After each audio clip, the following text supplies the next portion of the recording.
lies people tell. How much of the world is actually monopolistic? How much is truly competitive? It's hard to say, because our common conversation about these matters is so confused. To the outside observer, all businesses can seem reasonably alike, so it's easy to perceive only small differences between them. But the reality is much more binary than that. There's an enormous difference between perfect competition and monopoly, and most businesses are much closer to one extreme than we commonly realize.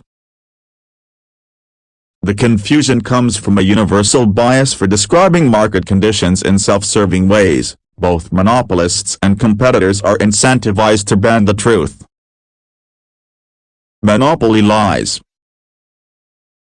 Monopolists lie to protect themselves. They know that bragging about their great monopoly invites being audited, scrutinized, and attacked.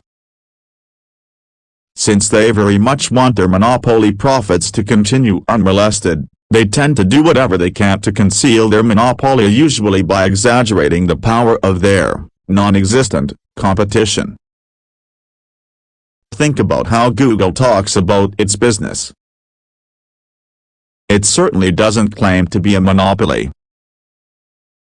But is it one? Well, it depends. A monopoly in what? Let's say that Google is primarily a search engine. As of May 2014, it owns about 68% of the search market. Its closest competitors, Microsoft and Yahoo, have about 19% and 10%, respectively. If that doesn't seem dominant enough, consider the fact that the word Google is now an official entry in the Oxford English Dictionary as a verb. Don't hold your breath waiting for that to happen to Bing. But suppose we say that Google is primarily an advertising company. That changes things.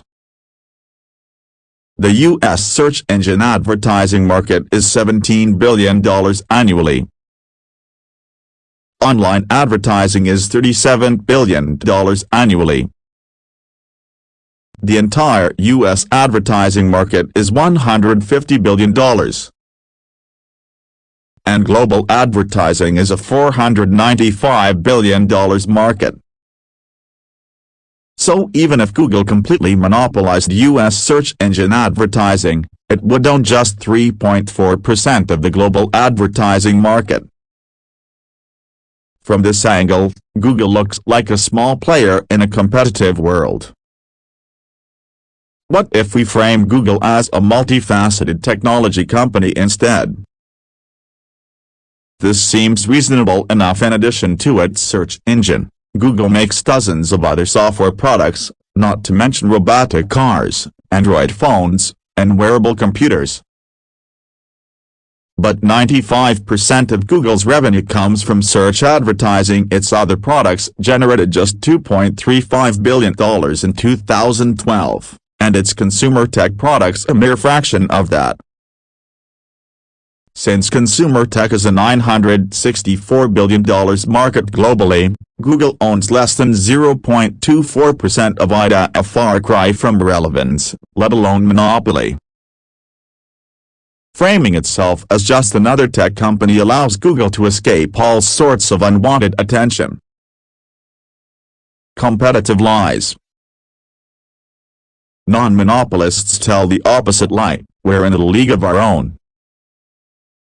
Entrepreneurs are always biased to understate the scale of competition, but that is the biggest mistake a startup can make. The fatal temptation is to describe your market extremely narrowly so that you dominate it by definition. Suppose you want to start a restaurant that serves British food in Palo Alto. No one else is doing it, you might reason. We'll own the entire market. But that's only true if the relevant market is the market for British food specifically. What if the actual market is the Palo Alto restaurant market in general? And what if all the restaurants in nearby towns are part of the relevant market as well? These are hard questions, but the bigger problem is that you have an incentive not to ask them at all. When you hear that most new restaurants fail within 1 or 2 years, your instinct will be to come up with a story about how yours is different. You'll spend time trying to convince people that you are exceptional instead of seriously considering whether that's true. It would be better to pause and consider whether there are people in Palo Alto who would rather eat British food above all else. It's very possible they don't exist. In 2001, my co-workers at PayPal and I would often get lunch on Castro Street in Mountain View. We had our pick of restaurants, starting with obvious categories like Indian, sushi, and burgers. There were more options once we settled on a type, North Indian or South Indian, cheaper or fancier, and so on. In contrast to the competitive local restaurant market, PayPal was at that time the only email-based payments company in the world. We employed fewer people than the restaurants on Castro Street did, but our business was much more valuable than all of those restaurants combined. Starting a new South Indian restaurant is a really hard way to make money. If you lose sight of competitive reality and focus on trivial differentiating factors, so maybe you think your nan is superior because of your great-grandmother's recipe, your business is unlikely to survive. Creative industries work this way, too. No screenwriter wants to admit that her new movie script simply rehashes what has already been done before. Rather, the pitch is, this film will combine various exciting elements in entirely new ways. It could even be true. Suppose her idea is to have Jay-Z star in a cross between Hackers and Jaws. Rap star joins elite group of hackers to catch the shark that killed his friend. That has definitely never been done before. But, like the lack of British restaurants in Palo Alto, maybe that's a good thing.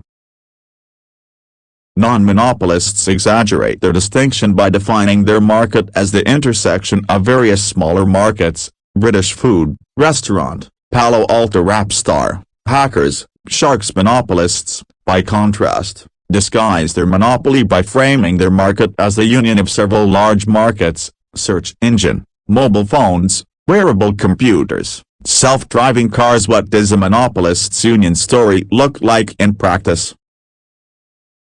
Consider a statement from Google Chairman Eric Schmidt's testimony at a 2011 congressional hearing. We face an extremely competitive landscape in which consumers have a multitude of options to access information.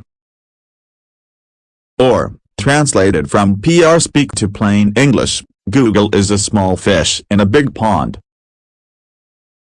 We could be swallowed whole at any time. We are not the monopoly that the government is looking for.